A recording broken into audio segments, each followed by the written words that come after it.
지난 일제 강점기 때 음악적인 재능이 매우 탁월한 이흥렬이라는 청년이 있었습니다.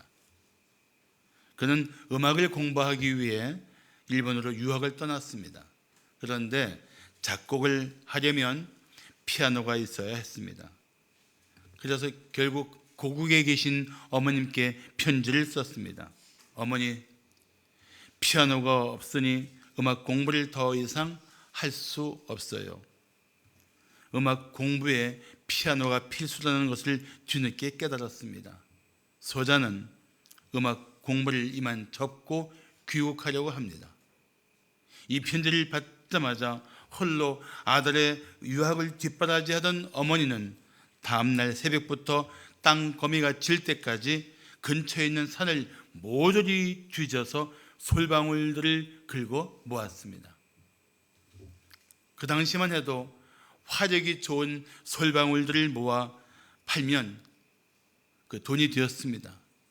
그런데 그 일을 위해서 정말 힘썼던 어머니가 결국은 솔방울을 팔아서 거금을 마련하고 아들 이흥렬에게 피아노 살 돈을 보내주었습니다. 그리고 간단하게 편지를 썼습니다. 음악을 절대 포기하지 말라. 이 어머니의 간곡한 말씀과 함께 큰 돈을 받아 들고 피아노를 산 이흥렬은 어머니의 사랑과 희생을 생각하며 양주동 박사가 지은 어머니의 마음이라는 시에 곡을 붙이기 시작합니다. 그렇게 만들어진 노래가 어머니의 마음입니다. 나실제의 괴로움 다 잊으시고 기절제 밤낮으로 애쓰는 마음, 진자리 마른 자리 가라 뉘시며 손발이 다 닳도록 고생하시네. 하늘 아래 그 무엇이 넓다 하리요. 어머님의 희생은 가히 없어라. 3절 가사는 이렇습니다. 사람의 마음속엔 온 가지 소원, 어머니의 마음속엔 오직 한 가지, 아낌없이 일생을 자식 위해 살과 뼈를 깎아서 바치는 마음. 인간의 그 무엇이 거룩하리요. 어머님의 사랑은 그지없어라.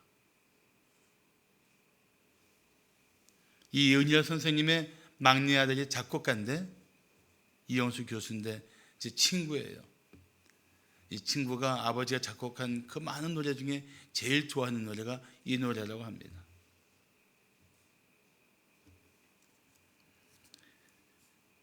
생각해 보십시오.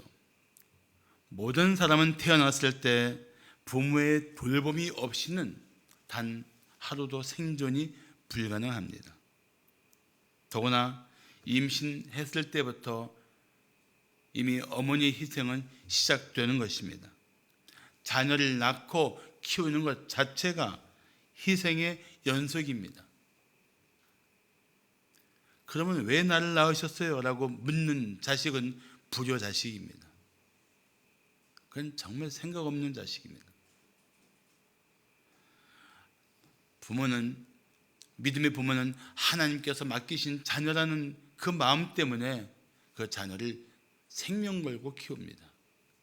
믿음이 없는 어머니라도 그 생명의 소중함 때문에 자신을 기꺼이 희생하면서 키우는 것입니다.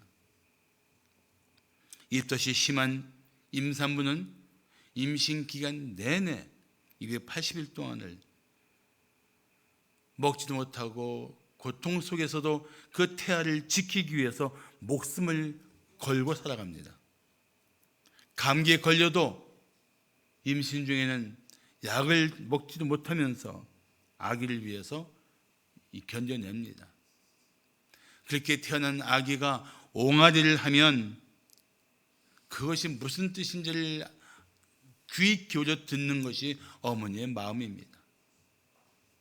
울어도 그 울음을 통해서 아이의 뜻을 깨닫고 얼른 손을 펼쳐 아이를 돌보는 것도 역시 어머니만 할 수 있는 탁월한 능력입니다. 아버지들은 한마디밖에 안 합니다. 그만 좀 울려.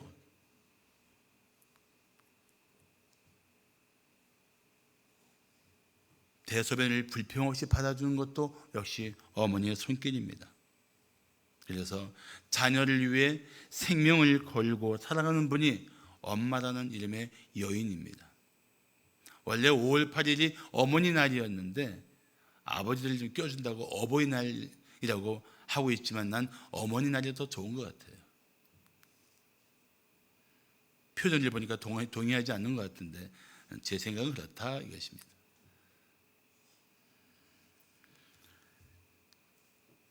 부모의 사랑과 희생을 우리가 어떻게 잊을 수 있습니까? 잊으면 안 되죠. 그래서 어버이날을 맞아 다시 하나님의 뜻을 나누고자 합니다. 주의 깊게 듣고 반드시 실천해야 할 하나님의 뜻입니다. 자, 우리가 부모에게 효도해야 할 이유가 무엇입니까? 부모에게 효도해야 할 이유. 첫째, 하나님의 명령이기 때문입니다. 하나님의 명령이에요. 그리스도인이 잘 사는 방법을 한 가지만 말하라고 한다면 저는 이렇게 말씀하고 싶습니다. 하나님이 말씀하시는 대로 살면 됩니다. 정말 그건 제 마음이에요. 제 고백이고 제 간증입니다. 그리스도인으로서 어떻게 살아야 할지를 한마디로 말씀해 주세요. 그러면 저는 주저없이 말할 겁니다. 하나님 말씀대로 살면 됩니다. 더구나 부모를 향한 자녀의 도리를 하나님은 명령하고 계십니다. 하루는 갓 6살 된 자녀가 엄마에게 서점에 가자고 졸랐습니다. 엄마 급한 일 있어. 오늘 서점에 가요. 사실 엄마는 다른 일이 있어서 다음에 가자고 했지만 아이는 계속 졸랐습니다. 자녀들이 하는 발칙한 이야기가 있지요. 자녀 이기는 부모 없다. 맞습니다. 그래서 엄마는 아이에게 끌려서 서점에 갔는데 아이가 서점에 들어가자마자 찾을 책이 있다며 어디론가 사라졌다가 잠시 뒤 책을 하나 들고 왔는데 엄마가 슬쩍 책 제목을 보니까 올바른 어린이 교육법이라는 책입니다. 그래서 엄마가 슬쩍 물었습니다. 왜 그 책을 골랐어? 아이가 이렇게 대답했다고 합니다. 엄마가 나를 제대로 키우고 있는지 확인하려고. 물론 유머책에 나온 이야기입니다. 그런데 자녀는 엄마가 나를 제대로 키우느냐 키우지 않느냐 여기에 초점 맞추는 게 아니에요. 부모님이 나에게 좋은 부모냐 나쁜 부모냐 그거 따지는 게 아닙니다. 자녀에게 하시는 하나님의 명령은 분명합니다. 자, 1절을 보십시오. 하나님께서 뭐라고 말씀하십니까? 자녀들아, 주 안에서 너희 부모에게 순종하라. 이것이 옳으니라. 하나님의 뜻은 그겁니다. 부모에게 순종하는 것입니다. 그런데 오늘 본문에 보시면 주 안에서, 이 주 안에서라는 것은 내 삶을 주 안에서는 아버지 어머니께 순종하고 주 밖에서는 주 부모님께 순종하지 않아도 된다. 그런 식의 구분이 절대 아닙니다. 엄격히 말하면 바울이 주 안에라는 말을 굉장히 즐겨 썼는데 그는 너희가 그리스도 안에 있는 존재들이다 이런 뜻이에요. 너희가 예수 그리스도 안에 있는 그리스도인들이라면 그리스도인으로서 행할 바가 무엇이냐? 부모에게 순종하라는 것입니다. 그게 주 안에서예요.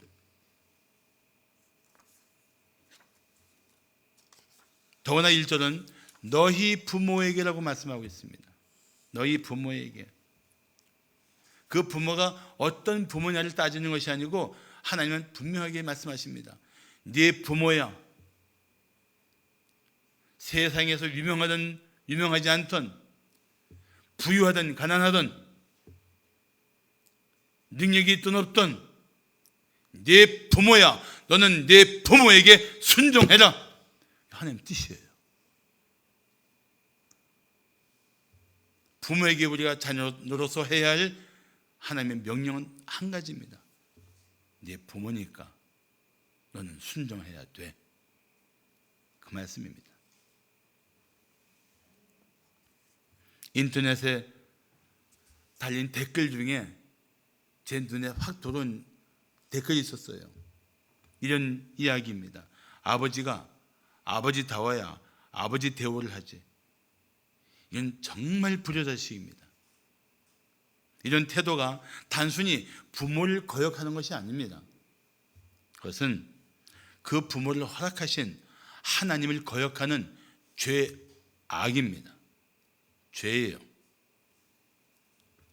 사랑하는 성도 여러분, 부모에게 효도하는 것은, 부모에게 순종하는 것은 하나님의 분명하신 명령입니다.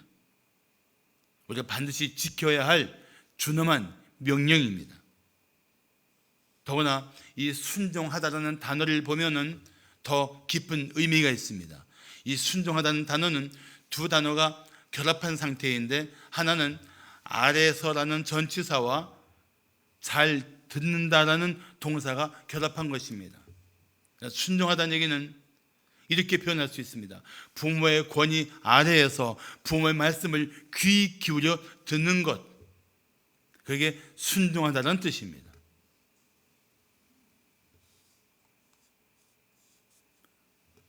여러분 잊지 마십시오. 부모님의 권위는 하나님으로부터 온 것입니다.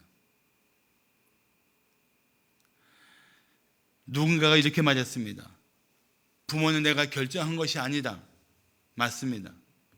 그렇지만 당신의 부모를 결정하신 분은 하나님이십니다. 그걸 잊으면 안 돼요.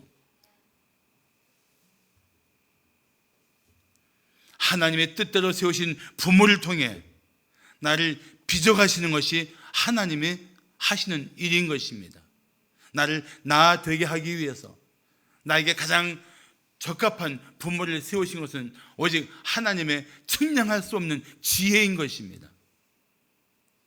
그리고 그런 놀라운 하나님의 계획을 우리의 이 얕은 지식과 지혜로 감히 판단할 일이 아닙니다. 그러므로 우리는 부모의 권위를 인정하고 자녀로서 부모님께 순종해야 옳습니다. 어떤 사람은 이렇게 반문할 것입니다. 꼭 이런 얘기를 하면 이 좀 꼬인 마음으로 반문하는 사람들 중에 이런 말 하는 사람이 있어요. 그러면 부모가 죄를 지으라 하면 죄를 지어야 합니까? 발칙한 질문이죠. 그런데 그런 부모가 계시겠습니까? 유모책에 보니까 양상군자인 아버지가, 양상군자는 점잖게 말한 거고 직업이 도둑인 아버지가 나오면서 아들한테 이렇게 말하더랍니다. 문단속 잘해라. 요즘 도둑놈 많다. 절대 자기가 잘못한 삶을 자녀들이 살기를 부모는 원하지 않습니다. 그런데 만약에, 정말 만약에 그런 부모가 있을지라도 그리스도인 자녀는 이렇게 말해야 옳습니다. 무슨 말씀인지 제가 이해는 하지만 하나님이 미워하시는 죄를 제가 짓지 않도록 저를 좀 도와주시옵소서. 제가 부모님 뜻을 최대한 따르지만 이것은 하나님이 미워하시는 죄입니다. 제가 죄를 짓지 않도록 도와주세요. 그러면은 부모들, 어느 부모가 그런 자녀의 마음을 짓밟고 죄악의 구렁텅이에 밀어 넣겠습니까?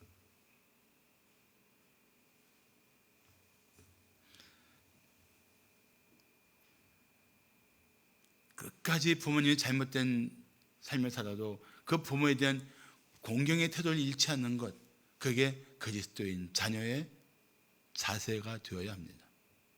그래서 본문 2절은 말씀하기를 네 아버지와 어머니를 공경하라. 이것은 약속에 있는 첫 계명이라고 말씀하고 있습니다. 사랑하는 성도 여러분, 하나님은 당신에게 엄하게 명령하십니다. 네 부모에게 순종하라. 내 부모를 공경하라.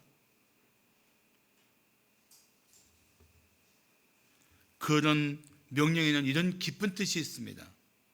네 부모는 내가 너를 위해 허락한 귀한 분들이야. 내가 진실로 예수를 믿은 그리스도인이라면 네 부모에게 순종해야 해. 그리고 네 부모를 공경해야 해. 이것이 너를 위한 나의 명령이야. 내 뜻이야. 이게 1절, 2절 말씀이에요. 그렇다면 우리가 할 일이 무엇입니까? 하나님의 명령대로 사는 것입니다. 사랑하는 성도 여러분, 부모에게 순종하십시오. 그리고 부모를 공경하십시오. 자, 우리가 부모에게 효도해야 할 이유가 무엇입니까? 둘째, 자녀의 도리이기 때문입니다. 자녀의 도리예요. 자녀로서 부모에게 효도하는 것, 그건 당연히 해야 할 일입니다. 선택의 여지가 있는 게 아니에요, 사실은. 영국의 한 유명한 시장 한쪽 구석에서 말끔히 차려입은 노신사가 눈물을 펑펑 흘리고 있었습니다. 지나다가 이 모습을 본 한 사람이 노신사의 얼굴을 보고 깜짝 놀라서 다가가서 물었습니다. 혹시 사무엘 존슨 선생님 아니십니까?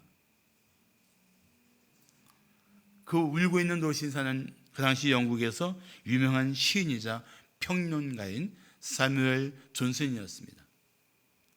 그를 알아본 사람은 그의 제자였습니다. 그때 존슨 씨는 눈물을 닦으며 제자에게 이렇게 말했습니다. 지금 내가 서 있는 곳이 내 어린 시절 아버지가 헌책을 팔던 장소라네. 아버지가 건강이 좋지 않아서 종종 나보고 장사를 해달라고 부탁하셨는데 나는 초라한 아버지의 모습이 너무 부끄러워 한사코 거절하고 말았다네. 얼마 뒤 아버지는 돌아가셨지. 나는 아버지를 부끄러워하는 아들의 모습만 보여드리고 말았어. 그날로 돌아갈 수만 있다면 내 모든 명성을 포기해도 좋으련만 하고 그는 다시 울기 시작했다고 합니다. 효도는 부모가 살아 계실 때 해야 합니다. 뒤늦은 후회를 하면서 가슴을 치지 않도록 살아 계실 때 최선을 다해 모셔야 합니다. 다시 한번 1절을 보십시오. 자녀들아, 주 안에서 너희 부모에게 순종하라. 그다음 뭐라고 말씀하고 있습니까? 이것이 옳으니라. 이것이 옳으니라. 이 옳다는 말을 다른 말로 표현한다면 이것이 부모에게 자녀로서 해야 할 도리다, 이런 뜻이에요. 부모가 잘해야 나도 잘하지, 이런 생각은 이건 정말 그리스도인답지 못한 자세입니다. 그리스도인은 상대가 어떻게 하느냐에 따라서 반응하는 것이 아닙니다. 상대방이 어떻게 하든 내가 할 도리를 힘쓰는 것, 그게 성도다운 삶의 자세인 것입니다. 다윗은 그를 죽이려고 집요하게 추적하는 사울에게 보복하지 않았습니다. 왕이 왕답게 행동해야 왕 대우를 하지, 이런 생각을 한 게 아니었어요. 그냥 그가 하나님이 기름 부으신 왕이니까 그를 향한 왕의 신하로서 자세를 끝까지 지켰다는 것입니다. 기회가 되어서 보복할 때가 되었어도 그는 보복하지 않았습니다. 오히려 보복하자고 날뛰는 부하를 책망했습니다. 사랑하는 성도 여러분, 부모가 어떻게 하느냐에 따라서 내가 하겠다는 것을 결정할 권한이 없습니다. 우리는 오직 자녀로서의 도리를 다해야 마땅합니다. 그게 성경적인 삶이에요. 그러면 혹 믿지 않는 부모님이실지라도 그 자녀의 모습을 보면서 마침내 하나님께 돌아오게 될 줄로 믿습니다. 예수님은 하나님이십니다. 그런데도 그분이 육신을 입고 이 땅에 태어나셨을 때 마리아는 예수를 낳고 돌보고 성장 과정을 지켜보았습니다. 그렇게 돌봐주신 마리아에게 예수님은 끝까지 도리를 다하셨습니다. 그래서 십자가에 달린 순간에도 마리아에게 이런 말씀하십니다. 여자여 보소서 아들이니이다 하고 요한을 보게 하십니다. 요한에게는 이렇게 말씀하십니다. 보라 내 어머니라. 자신이 돌볼 수 없지만 이제부터는 요한이 마리아를 어머니처럼 돌보게 위임하십니다. 실제 요한은 그 후로 마리아를 평생 돌보는 아들의 역할을 합니다. 예수님도 이렇게 도리를 다하셨던 것을 생각해야 합니다. 한 번은 예수님이 바리새인들을 책망하실 때 그들이 가장 잘 버리는 계명 중에 하나를 탁 집어서 말씀하십니다. 그때 말씀이 네 부모를 공경하라고 했는데 너희가 부모를 공경하지 않고 부모를 돌볼 생각을 하지 않고 고르만 하나님께 드림이 되었다고 하면서 부모를 돌보지 않고 너희들이 경건한 신앙생활을 하는 척해 이 나쁜 니은 오 미움들아 하고 책망하십니다. 그러면서 예수님은 그들을 책망하십니다. 자기 아버지나 어머니에게 아무것도 하지 않는 너희들을 책망한다. 그게 마가복음 9장에 나오는 이야기입니다. 사랑하는 성도 여러분, 연약한 부모님을 오히려 더 마음 아프게 여겨야 합니다. 힘겨운 삶을 살고 있는 분들을 더 귀하게 여겨야 합니다. 그래서 그분들의 필요를 잘 돌봐드리는 것이 자녀로서 해야 할 일입니다. 말로 하는 효도가 아니라 그 부모님의 남은 삶을 정성껏 돌봐드려야 합니다. 그래서 부모님들이 자녀들의 사랑과 섬김 속에서 노후를 평안하게 살도록 자녀된 도리를 다해야 합니다. 그것이 그리스도인으로서 자녀가 되어 해야 할 마땅한 일이며 그것이 하나님이 기뻐하시는 삶의 태도인 것입니다. 그래서 성경 말씀하고 있는 것입니다. 이것이 옳으니라. 부모에게 순종하는 것이 옳으니라. 부모를 공경하는 것이 옳으니라. 자, 마지막으로 우리가 부모에게 효도해야 할 이유가 무엇입니까? 셋째, 형통의 비결이기 때문입니다. 하나님은 부모에게 순종하며 공경하는 자녀들에게 복 주시기를 원하십니다. 자, 그래서 2절에 보시면 내 아버지와 어머니를 공경하라. 이것은 약속에 있는 첫 계명이라고 말씀하고 있습니다. 왜 약속에 있는 첫 계명입니까? 10계명은 둘로 나눌 수가 있습니다. 1계명부터 4계명까지는 하나님을 하라는 계명입니다. 근데 5계명부터 10계명까지는 이웃을 사랑하라는 계명입니다. 이 이웃사랑의 계명의 첫 번째가 5계명이에요. 그 이웃사랑의 첫 번째 계명이 이웃사랑의 첫 번째 명령이 내 부모를 공경하라는 것입니다. 이웃사랑에 있어서 제일 먼저 이웃사랑의 대상을 하나님은 부모의 관계로 말씀하고 있다는 것입니다. 그만큼 하나님은 믿음의 자녀들이 부모의 관계를 건강하게 가져가기를 원하고 계십니다. 3절을 보시면 이로써 내가 잘 되고, 이로써가 뭐예요? 부모를 공경함으로써 내가 잘 된다, 땅에서 장수한다, 두 가지를 약속하신 거예요. 잘 된다는 것은 말 그대로 형통한 삶을 말합니다. 장수한다는 것은 그냥 맥없이 오래 사는 것이 아니고 하나님이 주신 삶을 충분히 누린다는 것을 의미합니다.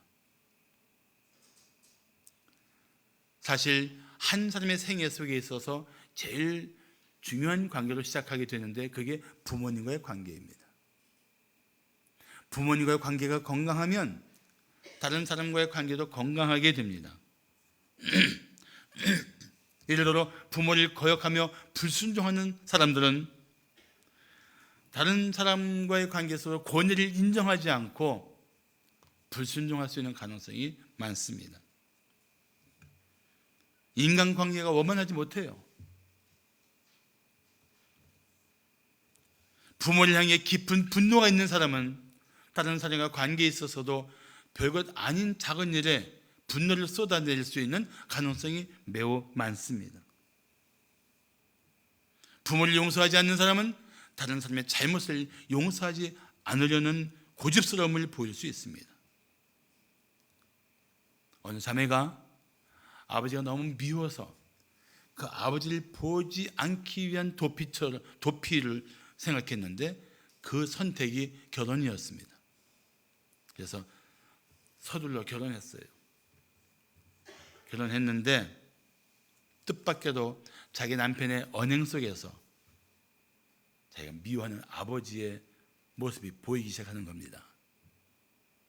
그러니까 그것에 아주 매우 민감하게 반응하기 시작하는 거예요. 남편은 당황했습니다.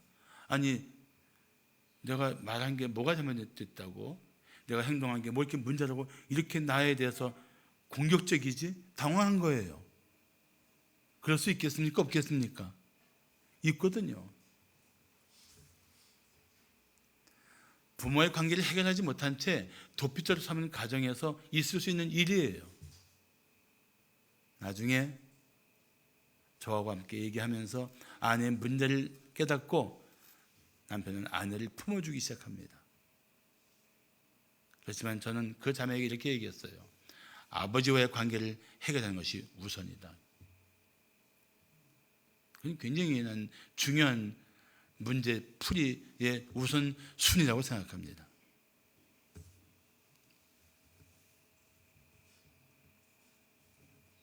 사랑하는 성도 여러분, 어느 부모가 완전한 부모가 있겠습니까?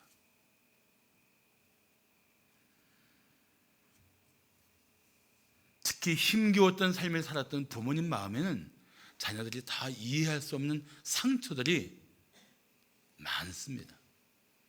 고통스러운 기억들이 참 많아요.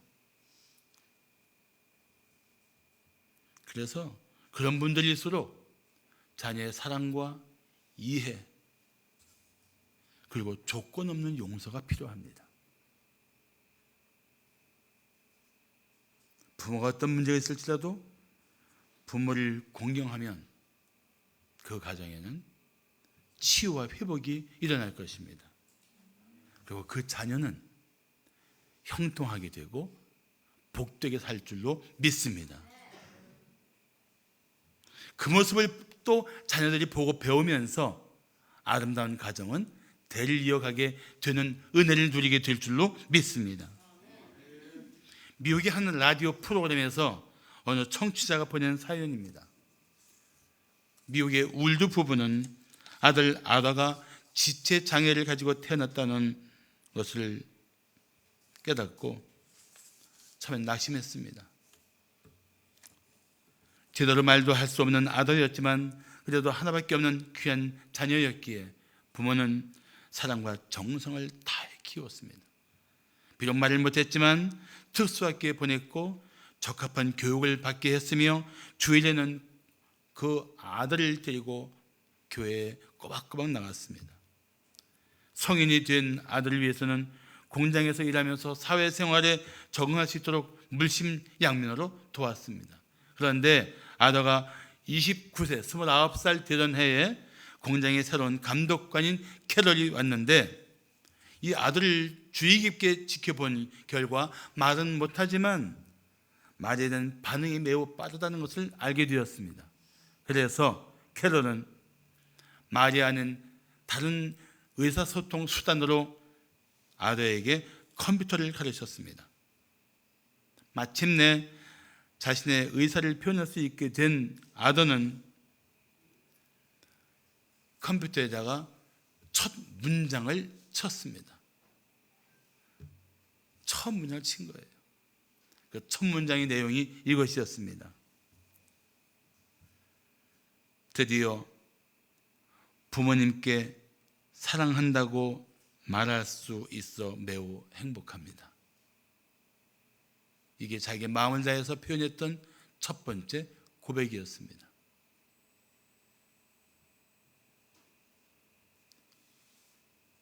부모가 나를 위해 어떤 삶을 살아가는가를 이해한다면 우리는 그냥 부모라는 이유 하나로 부모를 공경해야 마땅합니다. 그래서 이번 어버이 주일 지나면 부모님께 사랑의 고백도 하고 또 감사의 마음도 전하고 좀 그런 여러분들의 표현이 부모님께 반드시 나타나기를 축복합니다. 지금부터 2분 40초 동안 영상 하나를 볼 것입니다. 이 영상에 그 아버지는 젊어서 정말 가난하고 힘겨운 삶을 살면서 그 마음에 있는 분노를 술로 풀다 보니까 술 먹고 집에 와서 행패를 엄청나게 부렸던 그런 폭력적인 아버지였습니다. 온 가족에게 폭력을 휘둘렀던 분입니다. 아들은 그 아버지를 보면서 마음으로 증오했습니다. 딸은 그 아버지를 보면서 두려웠습니다. 그래서 아버지 집에 갈 때마다 어머니랑은 얘기하지만 아버지랑은 말 한 번 섞지 않고 돌아오던 삼남매였습니다. 그런데 그 아버지의 지난 날을 이해한 순간 아들의 마음은 변했습니다. 아버지를 향한 그 극도의 미움이 긍휼한 마음으로 바뀌었습니다. 그래서 그 아버지 앞에 아들은 처음으로 자기 마음을 고백하기 시작합니다. 자, 영상을 보시겠습니다. 아버지도 저한테 하고 싶은 말씀이 많이 계신 줄 알아요. 아버지 나름대로 열심히 사셨고 노력도 많이 하셨고 저는 다 알아요. 다른 사람들은 몰라도 저는 아버지 아들 아니에요. 나는 아버지 아들이에요. 그만큼 누구보다 나 아버지 생각 많이 하고 싶어요. 나도 아버지니까. 그러진 않았지만 20년 전 아들을 처음 면회 갔을 때처럼 아버지는 오늘도 고개를 들지 못하십니다. 저는 느꼈잖아요. 아버지를 처음 면회 와가지고 글도 모르시는데 그렇게 쫓아다니고 제가 아버지 너무 감사하고 아버지가 저한테 해준 사랑이 너무 감사하고 저도 표현이 부족해요. 근데 진짜 감사해요. 아버지 제가 좀 더 나은 자식이었으면 아버지 그런 마음을 빨리 알았어야 되는데 저도 이렇게 나이가 먹고 이래서 아버지 마음을 알겠어요. 제가 아버지 한번 안아드릴게요. 죄송해요 아버지. 아버지 사랑해요. 아버지 죄송해요. 그러고 그 대신 열심히 살게요.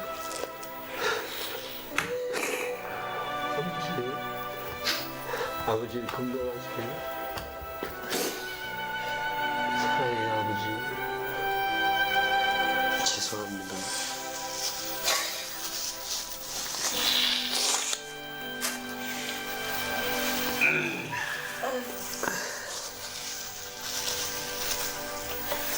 늘 고맙고 내가 말을 못하고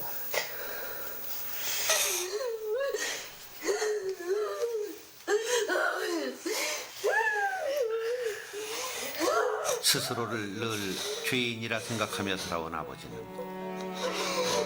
자식들 앞에서 여전히 고개만 떨군 채 말을 잇지 못합니다.